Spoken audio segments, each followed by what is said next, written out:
Awesome. Okay. Well, should we get started, folks? Let's do it. Okay, let's do it. Okay, so just want to say, thank you so much to everyone for joining us today. Thank you again.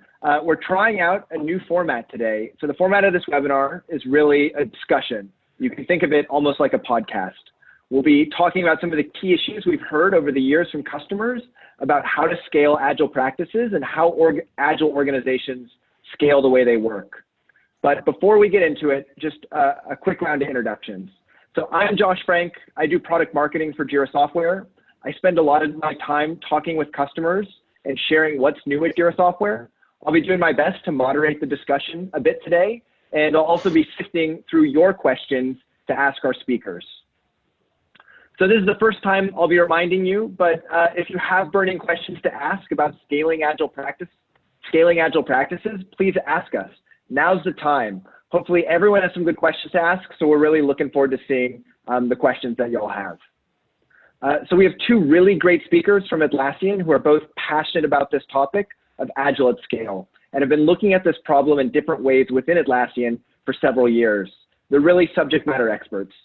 So the first speaker I'll introduce is Matt Lawrence, who's head of product for what we're calling Agile as it scales. He's really thinking about how to help teams as they're bumping up against challenges of scale. Among some of the things that Matt looks after are our roadmaps and advanced roadmaps offerings. And Matt has been a product leader within Atlassian for over 5 years. Our second speaker is Matt Delprado. Yes, they're both named Matt, so I'll refer to Matt Delprado as DP moving forward. But DP is our head of design for Jira Software, Jira-Align, and Agile as it scales. Across Jira Software and Jira-Align, Matt is thinking about how organizations from the smallest to the largest practice and scale Agile. And he's been a design leader at Atlassian for a little over 3 years. So let's get started. First, a question to better know our speakers. Matt Lawrence, maybe you can start by telling us why this space is important and interesting to you. I mean, I think for me, it's a problem space I've been living for decades now. So I've been working in software for a long time. And I've worked at organizations of many different scales. I've worked at startups with a few dozen folks. I've worked at Atlassian, and we're scaling out to many thousands. So this problem, this challenge of how do we take agile teams and how do we make them effective as the organization grows, as we add more teams, as the dependency and complexity of those projects that we're working on increases over time. So it's been something I've been trying to grapple with, probably not with a particularly coherent approach for a long time. And then I had this wonderful opportunity a few years ago to take ownership of what at the time was the portfolio plugin, which we've now significantly reimagined as advanced roadmaps. And I was also heavily involved in the Jira-Align acquisition. I went back in the days when it was Agile Craft. So I've been closely involved in building out Atlassian's capabilities at multiple levels of scale for how we scale Agile products. I've always loved DP. Oh, sorry, Josh. I've always loved the Agile as a thing for many years. Years ago, I was working in advertising and consulting and trying to work out how to adopt Agile to that methodology at the time and things like that. I got really passionate about the way teams work, not just the work that they were doing. And we're in a unique situation as Atlassian to be on the real forefront of this kind of second wave now of Agile. If the initial wave was just teams going Agile, the second is this transformation through the entire layer of the organization. And while it's similar and related and the principles are the same, it's this whole new beast that we get to wrestle with now as organizations are working out how to do it. The value is obvious, but everyone's inventing it from scratch or following relatively new standards. So we're all in this together, and it's a fun problem to be trying to solve. Awesome. Thanks for those, Matt and DP. So just the first question to kind of introduce the topic and give everyone a better understanding of it. Can DP, do you want to start us off? Just what is scaled agile? Yeah, scaled agile is one of those kind of container words that can mean a couple of things to different people, but we try to think of it as everything beyond scaling agile beyond an individual team. So lots of different organizations will start with a single team and then grow and have to split that team into two, or you already have an organization trying to transform with multiple teams trying to take on agile at the first time. problem space of scaling agile is basically everything that's not that team looking inside itself and running itself. As soon as one team has to interact with another, you're into a bunch of new problems. So we start there, but that goes all the way up to how does a massive enterprise of thousands of teams coordinate with each other and multiple different parts of the org tree and the executive. So it starts small, but it goes up to quite a large problem space. Matt, do you see it the same way, or are we not sharing the same definition? That would be a terrifying thing to discover at this juncture. No, I completely agree. I think the challenge around a definition is that so many people have tried to impose a crisp definition on it. And I think I'm sure this will come out as we talk further today, but because every organization's experience is so different, it's one of those experiences that kind of resists a very crisp 2-sentence definition, I think. And the other part is, I think, before Josh said that the team I lead is agile as it scales. It's a terrible name on one level because it's slow and hard to pronounce. What an acronym! Yeah, it's a terrible acronym. But what it does show is that we're talking about agile from that whole thing is as soon as you go to 2 teams, you're starting to scale. So it doesn't just mean that agile at scale is kind of, I think, something that the people talk about when you start to get to enterprise level, but it's really not. It's a journey. And the challenges change as you go on that journey. And scale itself changes things qualitatively, not just quantitatively. So it is actually quite a complex space. And I think as soon as you scratch the surface, more complexity gets unlocked. Yeah, those are my favorite problems. Cool. Another great question we have is just can Agile scale, and is scaling Agile the same for everybody? Yeah, we get, this is kind of like an opening question that we get with most customers we speak to is like, is this even possible? Which I think is fair in that it's really hard. Like there's no hiding that getting agile practices up and running at scale is a whole separate and big journey compared to just getting individual teams to operate in an agile way. And anyone that's been a coach or has worked in that kind of space knows that that is a journey of its own. But there are definitely a bunch of really good success stories of people scaling agile around the world. But it kind of depends on which version of agile you mean. I think there's the capital A agile and lowercase a, I guess. Capital A agile is the I've got my certification in Scrum and I can coach a team through the right rituals and I know those things. In some ways, scaling capital A agile like that is easy because we have frameworks that have been written and people know what the mechanics are, and we can apply the right series of buzzwords to get this ritual with the right name and get people doing the right reporting. But that's not really scaling the philosophy of agile and really getting back to the manifesto and why it's being done. It's pretty easy to scale individual agile teams with each other, keep the rituals and the process, and completely lose actual agility. And so lots of organizations struggle with that kind of balance as they go, is that we get a bit of success as we set up our first program, or we set up some good high level reporting the executives can see, and so we feel like we've made some success there, and then it just turns out that the teams aren't moving any faster, or we're not really able to get the outcomes that we used to. So it can be a bit misleading in that way.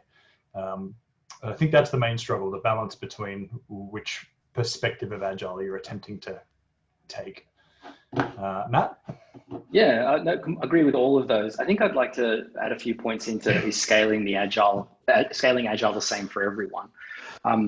This was, as a product manager should, the first thing I'm trying to do, and I'm understand all of our customers, is impose some sort of structure, whether it's realistic or not, on the marketplace, and get a sense of, are there categories of problem spaces that we can start to define and get our arms around.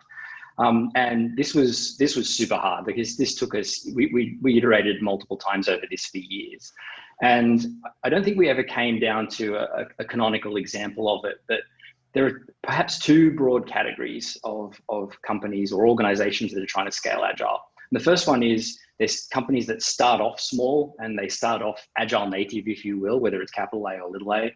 And they start off with a small number of teams or one team, and then they add agile teams, and they try and work out how we make our agile practices, which are successful and working for us and familiar to our teams, how do we retain the advantages that gives us as we grow as an organization.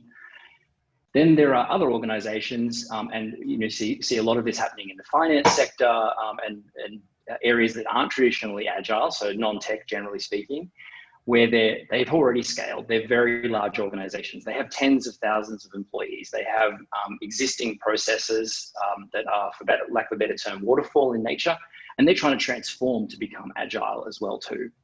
Now, both of these organizations are trying to get to the same place. They're both trying to have and empower agile teams and have those agile teams work together effectively.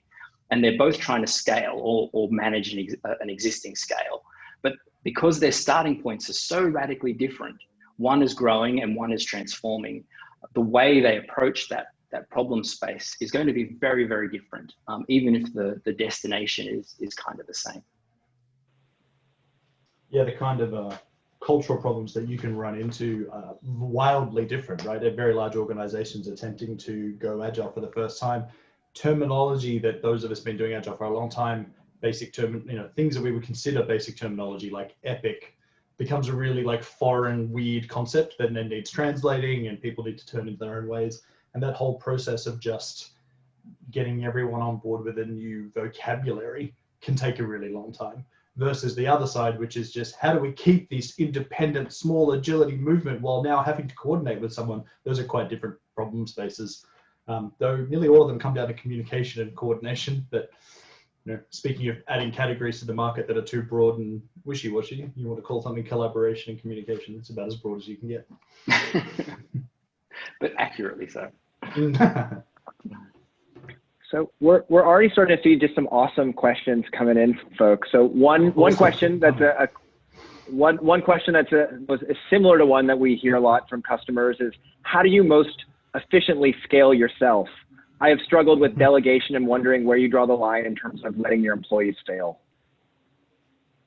Wow. Maybe Matt Lawrence, do you want to start with that? Yeah, absolutely. Scaling yourself. I mean, wow, what a great question. I think that's a good professional question and a constant challenge for anyone who works in increasingly complex environments or larger organizations. The answer, I'll probably bring it back to the core topic, which is that how do we empower individuals, or how do we make it such that the leadership or the management layer doesn't have to be involved in every single decision or every single process? And I think that's probably the key to unlocking limitless scale. And so for myself, and I think for a lot of the theoretical best outcomes that we've seen in scaling agile, the solution seems to be around how does leadership free itself up to focus on setting goals, setting objectives for the organization, and then making sure that the teams are empowered, have a clear understanding of those objectives, and have enough freedom to move within a certain domain to go after solving that problem as they find best. And that includes empowering them to have work practices that work best for them. And it means that they are essentially feel free to challenge existing work practices or challenge the way the objective was framed. So now that's all very, very high level. And I think the key challenge that comes out of that then is, if you've got all of these teams working in the way that they see fit, if I've suddenly got 50 teams that I'm trying to get aligned and working together, how do I make sure those 50 teams aren't treading on each other's toes or duplicating work or something similar to that? And at that point, it comes back to, how do I ensure that everyone has a measure of visibility, and not too much, the right visibility? I mean, we call it situational awareness.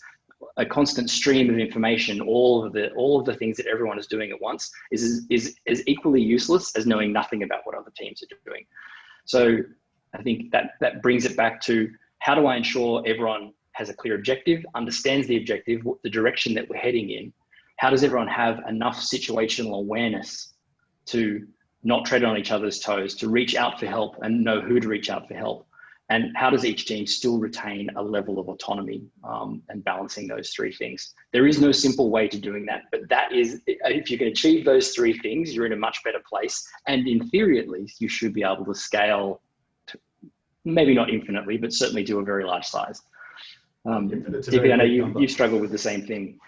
Yeah, I mean, I think to take it to this question touches both to the core of like what it means to be a leader in almost any organization, as well as the real struggles of scaling agile. And I think that one of the kind of core pieces of advice applies for both situations, which is that you can't treat everyone or every team the same.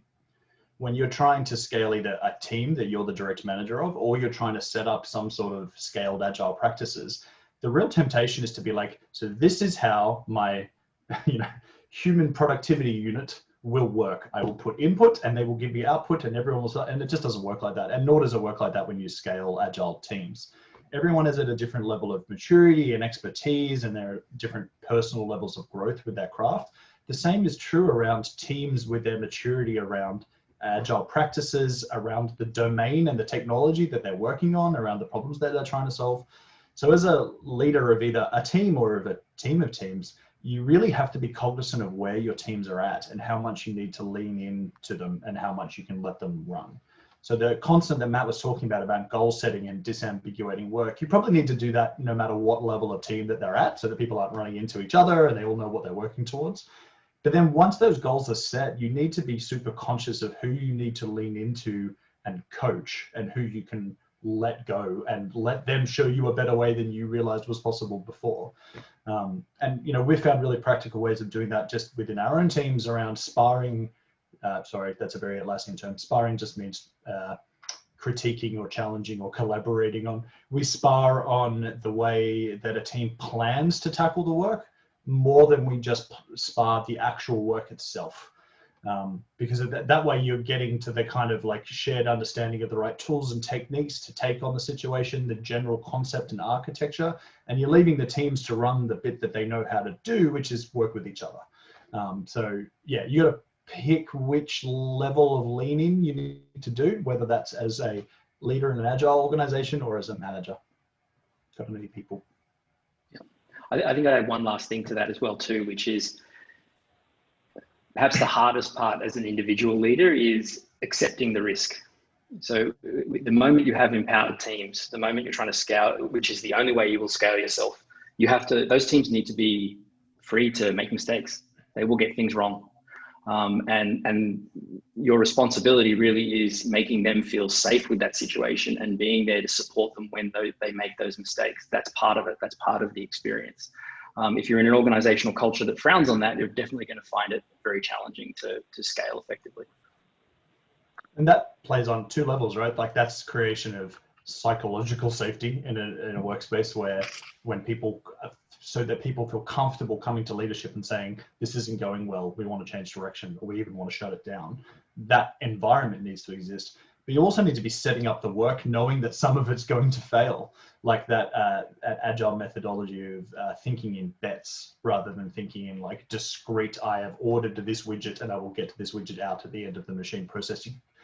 As leaders, we have to change the way we think we're asking for things from our teams too. We know that we're placing bets now.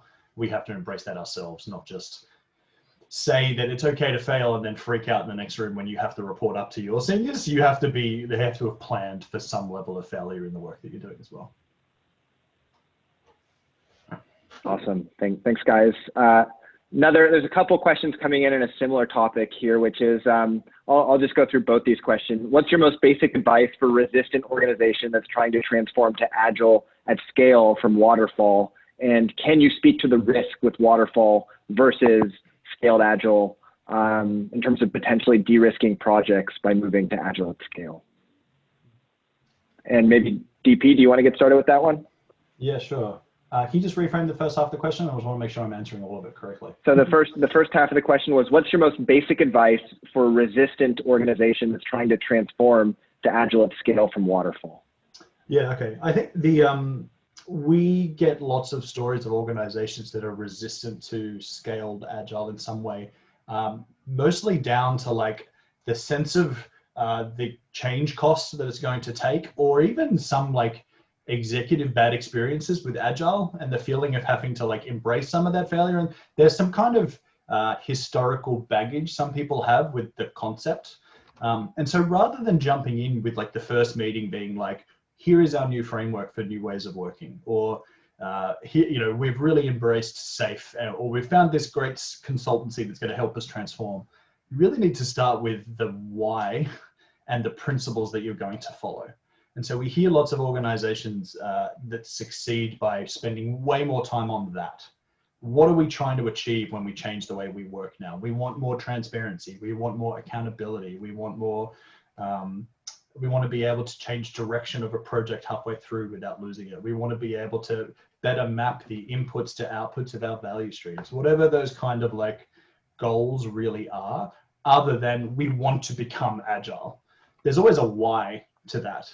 There's good business context, and there's no shortage of great cases of organizations that have had to become agile to survive the new world and the highly competitive environment that we live in now. So there's plenty of like case studies to justify the why of those principles.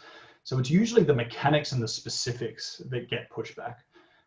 It's not always true, but I think there's a general rule that's where we see most of the resistance. So by starting with a common ground that leadership buy into, that people are very supportive of around from a principle and goal level, you can really get into the specifics after that.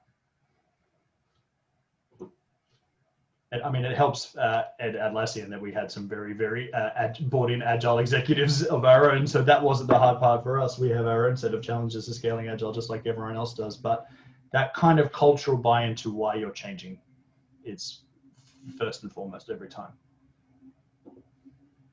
Well, there's a good second half of that question too, but I might let Matt go for the first one. Well, I was going to say actually that the second half of the question, sorry, Josh, if I recall it roughly correctly, is so you actually just repeat it and make sure I've understood it and remember. Yeah, someone said, can you speak to the risk with waterfall versus scaled agile in terms of potentially de-risking projects? Yep. So I think that actually follows on really nicely from what DP said, which is understanding what is the problem you're trying to solve, or what is the challenge you're trying to overcome? Why even agile in the first place? And the interesting thing about de-risking is de-risking or taking the risk out of large waterfall projects was one of the first imperatives behind a more agile way of working. So if we go back to a waterfall project and we think about it in its simplest terms, it's a project that has requirements at the start. The scope is planned and laid out, resources are allocated, then everyone works for some period of time, sometimes years. And at the end, there's a finished product. And then that finished product, the first time that really gets into the marketplace or into the hands of users or faces the real world in any way is at the end. And of course, what you're actually doing in trying to remove the risk of uncertainty of how much the project will cost, which is waterfall is basically saying, look, let's see if we can put our arms around the cost and make things fixed. Or let's put our arms around the scope and make things fixed. Let's put our arms around the resources and make things fixed. All you're doing is trying to hide from the fact that all of those things are completely unknown. There's a bunch of risks there that are intrinsic to running a project, whether it's software or building a bridge or anything. And all Agile is trying to do is surface those risks earlier and let you encounter and respond to those risks. So those risks are, you're building the wrong thing. The customer you thought was important is not the right customer. What the customer was asking for is actually not what they need. The people you've allocated to the team are not the right people. The budget or the time you've allocated is insufficient. All of those things are going to happen. They're unavoidable. And all Agile is trying to do is let you surface those and respond to them faster. And I think that's kind of, so when we talk about risk, Agile often seems riskier because we're going in and we're starting work on things without a clear definition, without a clear endpoint often. We're going in with essentially a learning mindset. We have a sense of what's going to happen. We're going to put a bet down, and we have a milestone which is very, very near in the future where we can review our progress and see what we've learned and what outcomes we've gotten with the investment we've made so far. And then we can decide whether we keep going, we invest more, or we just end the project. And all of those things are perfectly acceptable. But regardless, what we've done is we've just surfaced the risk. We've not added or created risk. And ironically, that's just as true of the projects that you run in a waterfall or agile way as it is on trying to roll out scaled agile. The stories we do hear about organizations that attempted to scale their agile practices, new ways of working, transform, and then failed in one way or another, it was nearly always because that transformation itself ran more waterfall than agile.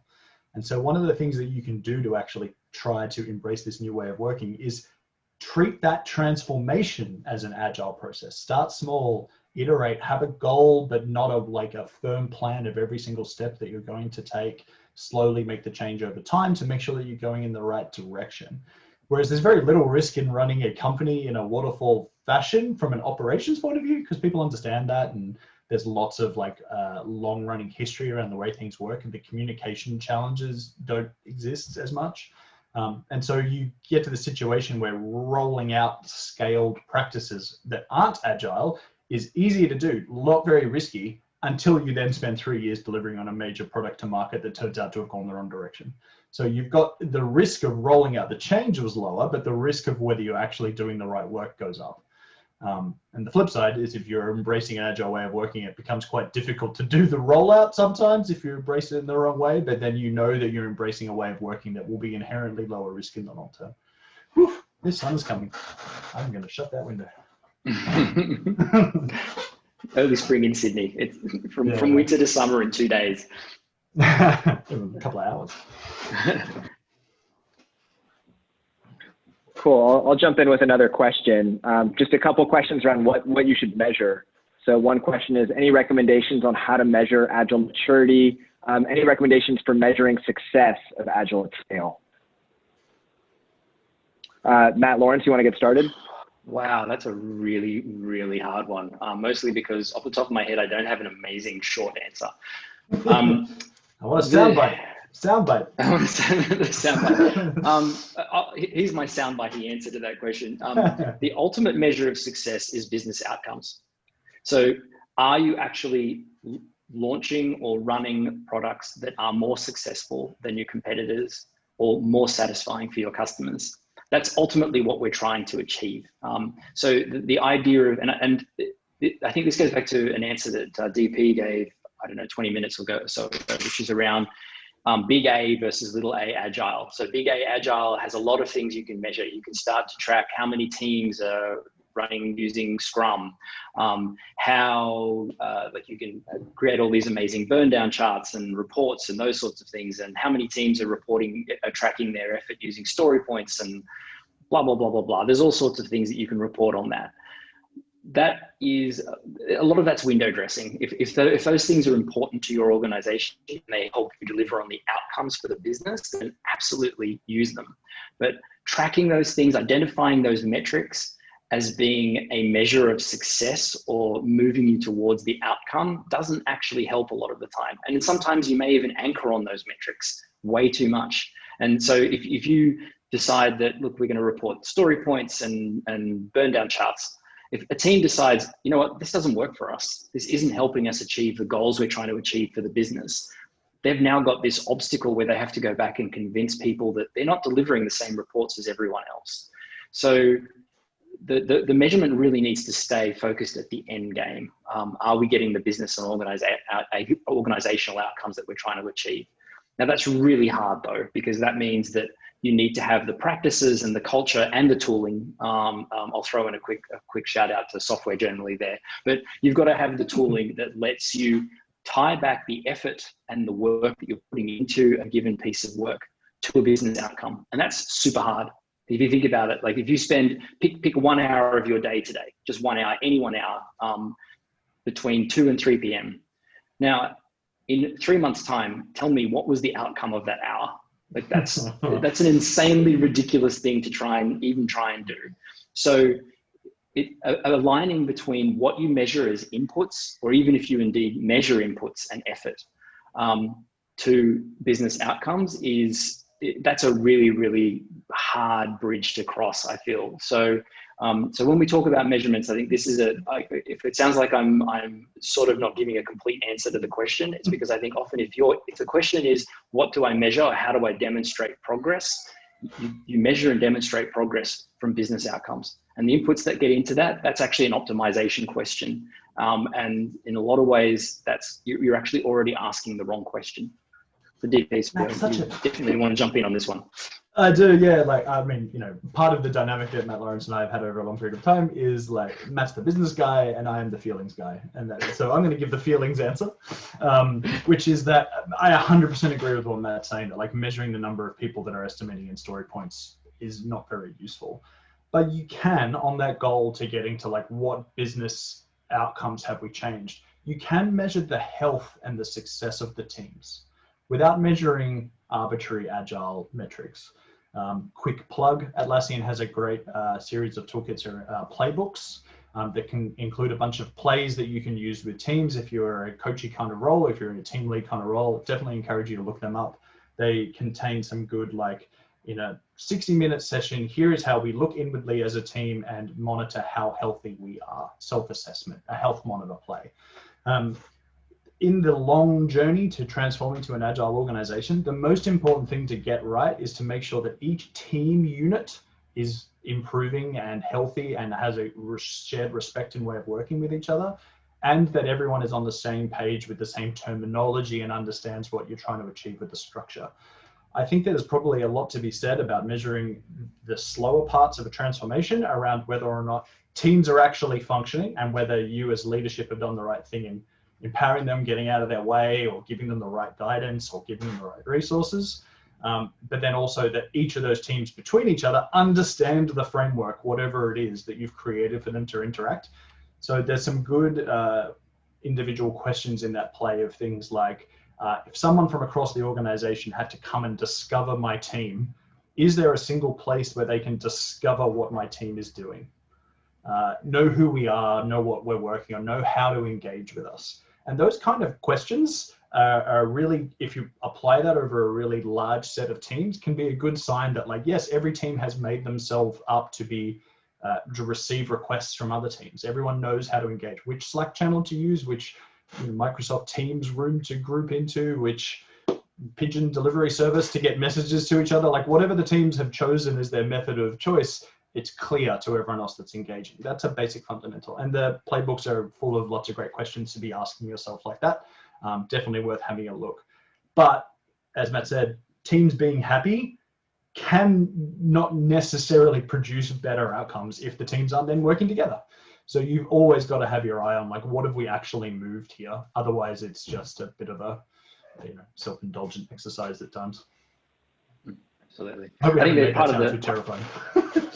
Not at all. No, I think it's easy to dismiss if you've taken a purely hard-nosed business approach to it, and obviously I've been guilty of that in the past. But the moving on from our private discussions, there's a whole bunch of elements that are being incorporated from concepts like value engineering that are starting to be built into scaled agile practices and thinking as well too. And those sorts of components are starting to be used to help track what teams are doing and linking it back to business outcomes. So, but I think this space, there's still work to do. Like they're getting a sense of how successful you are on your agile journey and making that successful in a scaling situation everyone is still learning and working this out. I don't think we've hit to the point where we've got a set of best practices that you can lay down canonically and say, this is the way to do it. Actually, yeah, that just sparked in my head. I guess the question is, how well were you measuring the way of working before you tried to scale agile? Like it's funny how much people ask how well is this transformation going? What are our metrics? What is a success? Without having ever asked those questions previously about how well are we operating right now.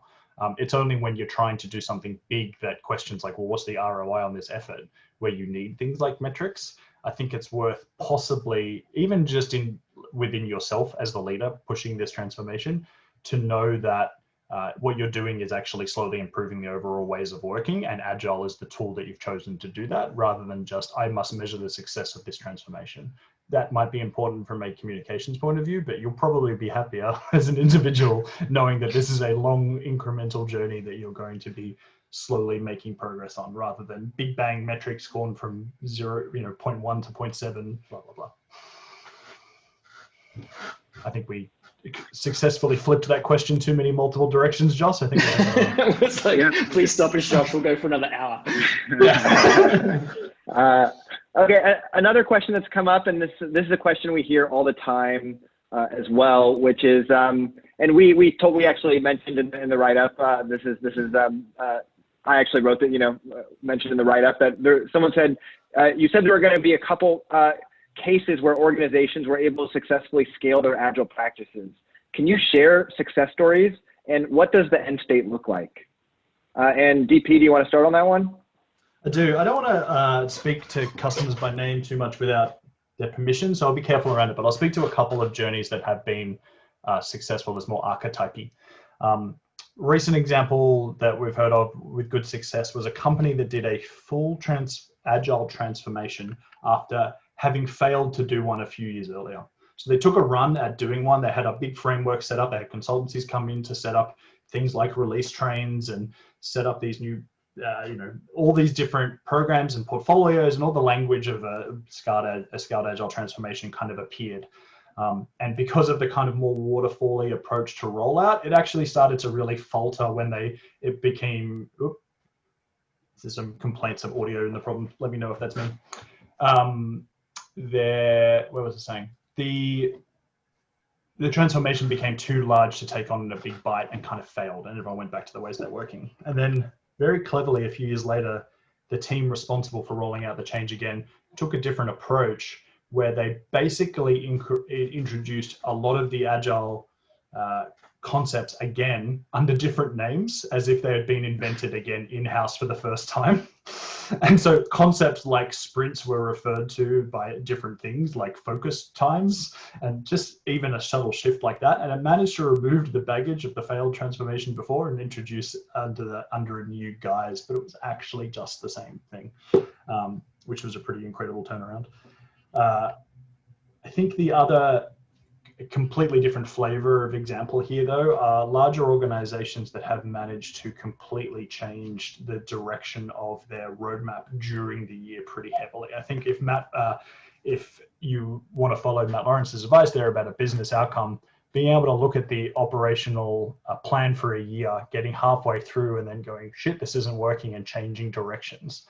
To get to that level of maturity, you need to not only have a team that is ready to change direction as you go, so it's a team that is operationally able to pivot their direction and they're not too interdependently tied with other people, but it also means you need to have all of your feedback loops as a business tight enough that the signals are coming in at you on a cadence that is quick enough to be worth responding to. If you set your goals over a year long, then you're going to have to keep working towards them until you get a shape that things are going the wrong way. So organizations that are trying to deliver complicated services, I'm thinking in this particular case of a banking service that was attempting to integrate the work of about 12 different teams into one mobile app, significantly changed the feature set balance that they were going with to be far more consumer featured centric, with things like they were learning from the competition of startups that were doing in Australia, if you're aware of services like Pocketbook that are really focused on like tracking how you're spending and things are going. A lot of the bigger financial institutions were seeing the good work that those things were doing and realizing that they were servicing the wrong part of the market. And they were in a good position to repurpose what a team had been planning to work on in a different direction. And that change of direction wasn't so painful for the team that they all fell over and dropped all the productivity anyway. So you're in a healthy end state if you can change direction and you are confident when you should change direction, which is soundbitey and very hard to achieve. Soundbitey isn't bad. I think again, like trying to steer clear of picking names out and calling out names, that's something I hope everyone understands that that's not something we can do on a webinar without checking in with our customers. And I would very much like to share case studies, and that's something that we are working on, but it takes time to get those written up and approved, as you can imagine. So the plan is certainly for our team to be continue to work closely with those customers that are being successful, understand what defines their success, and actually hopefully coach them through to writing this up so we can share those lessons. I think there was a thread running through DP's comments then, which I think is the one universal thing I've seen in every organization that has been successful, is that they are willing to go in and understand that their version of scaled agile is going to be is going to be significantly different to everyone else's. So don't think that you can cargo cult or lock, stock and barrel import some other way of working for your organization. The culture of your organization will be different. Your geographical spread will be different. The business challenges you face will be different. The competitors you face will be different. Your existing org chart will be different. All of those components will be different. And so the way you adopt that change and the endpoint which is successful for you, and by endpoint I mean the point at which you think, hey, we've got a cadence together now. We're comfortable with the ongoing change because the change will be ongoing. Those are the organizations that have proven to be successful. That's a very high bar though. Like that's super hard. That comes back to the whole thing around executive leadership being willing to own change as being ongoing and own the fact that there is ambiguity and risk implicit in this forever. But again, we're not introducing risk or ambiguity by adopting this way of working. We're just surfacing it and making it explicit and making our attempt to deal with it explicit as well. Bit of a theme there in some of our questions, I think, is that can't say if the question asker was asking in this framing, but there is definitely a sense of like, we are in this working space, we will go through a transformation and then we will be in that working space. And it just doesn't end like that. In fact, one of the most important things to embrace with scaled agile is the continuous improvement of the way that you run. And so if everyone is still asking the question of like, when will we be done with this transformation? You know, you've got an objective and culture problem and an expectation management with leadership problem. You need to kind of get to a certain point to say that you're functioning, sure, but it's like releasing a product. They're all minimum viable scaled agile. You will always get to some sort of point where you have something that looks like what other people would consider some sort of scaled agile framework. But if you think you're done at that point, that's a bad sign. Yeah, 100%. Okay. Another question coming in, I think is a really interesting question. I'm sure a lot of folks on the line are curious about this one. Is there a blueprint or best practice for the structure or systems we should put in place when scaling agile? So I think said differently is, do I need to use a framework, and how important is standardization? Matt Delprado, you want to get started? Yeah, got me first.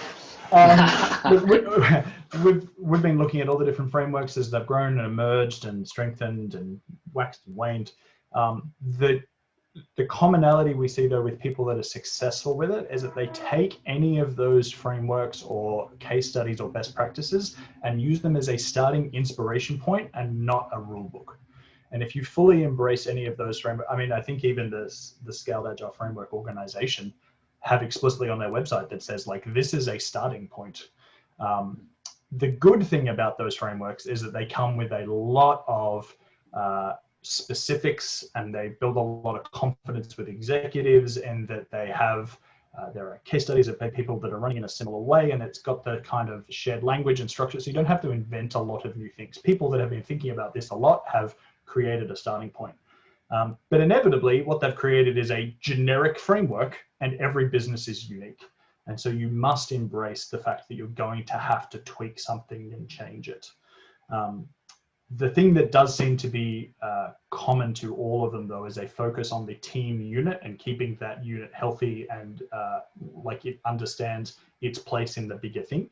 No matter which framework you're using, it's talking about how multiple teams will then have to engage with each other. Some of the case studies that we've seen of people doing good work have like picked and chosen bits and pieces from different frameworks. We've certainly done that internally, where we've taken lessons from like, oh, that particular practice is great, or that way of thinking about the problem is great, and using it as a kind of book like that.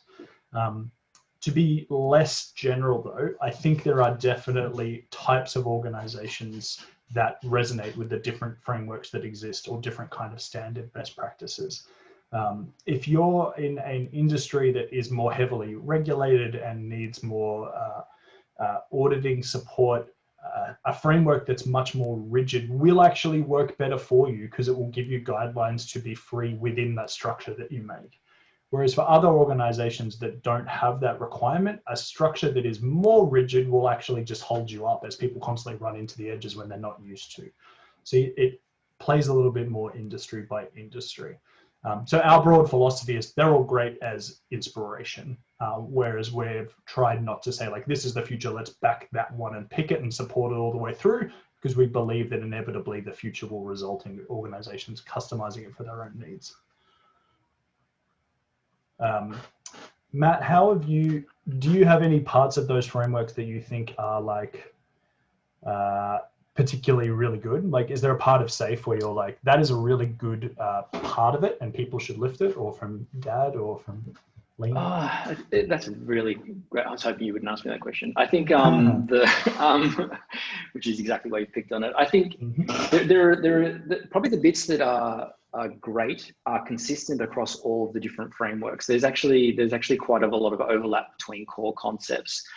And some of the things that we've seen as being particularly effective have been the idea of, and hierarchy is a terrible, terrible word, but this idea of bodies of work, say a story rolls up to an epic, and that you need higher levels of hierarchy above that. So you need different levels of abstraction. So we use hierarchy above an epic type within Atlassian. I won't go into that detail because I don't want sort of anyone to anchor on our methodology. It works for us, and we're still tweaking it over time. So I think that concept helps a lot.